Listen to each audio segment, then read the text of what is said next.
These are silicone molds we use to make cakes. This is a piece of olive wood. Now let's mix some resin. I have also added a few drops of blue dye.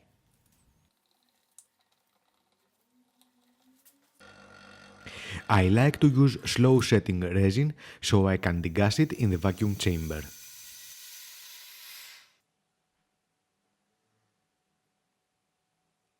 After pouring the resin into the molds, I degassed it again.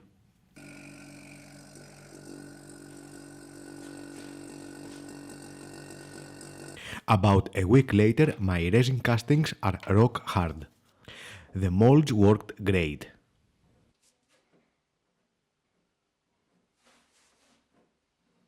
This is a sanding adapter I usually use on my angle grinder.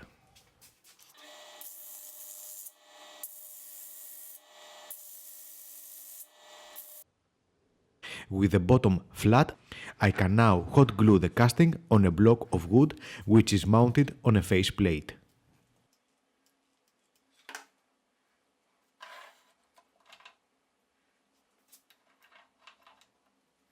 In small projects like this, I think it is worth it to have razor-sharp tools.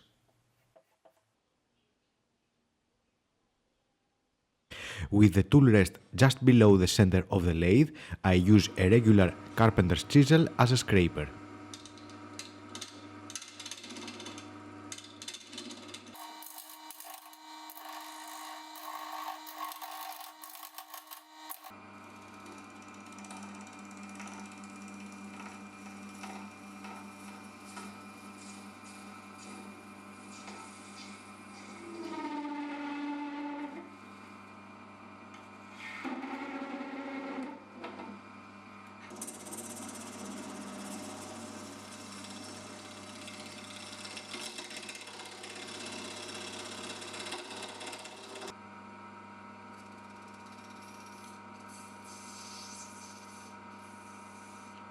And here I create a slight chamfer.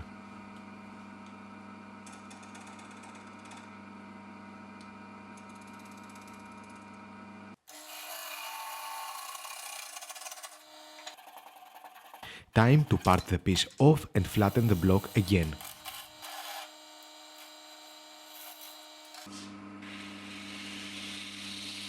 After cleaning my sanding disc, I flatten the piece once again.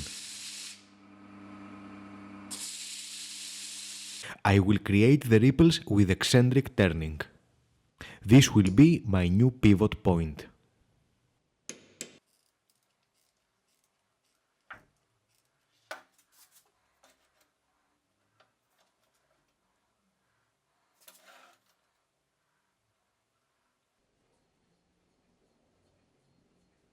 This will be the hole for the string.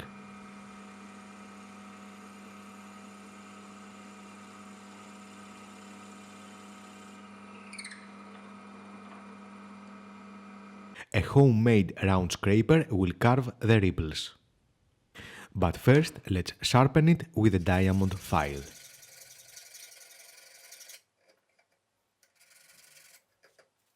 I took my time here. I kept checking what I was doing by turning the lathe off often.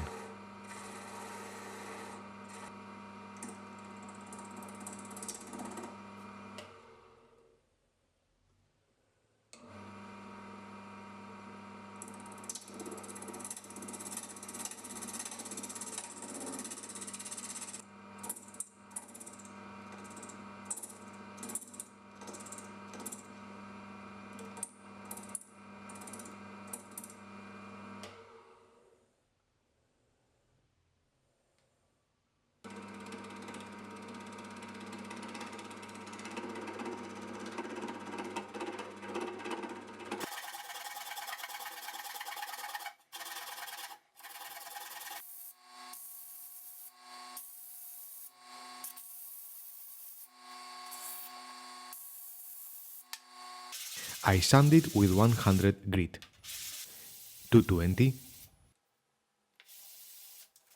340. I started wet sanding with mineral oil at 500.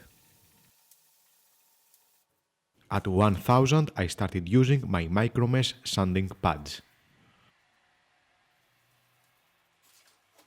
Here I set my lathe at its lowest speed before I start buffing.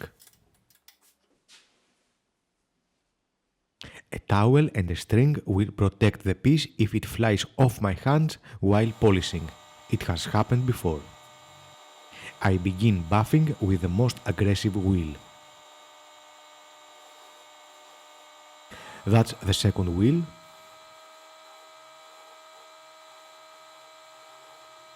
And that's the final one.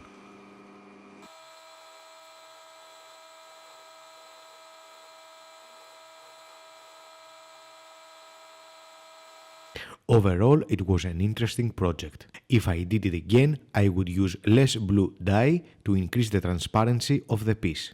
But since this is an ocean ripple, the deep blue color fits just fine. Anyway, I hope you've enjoyed this project because that was it. See you soon with a new project video.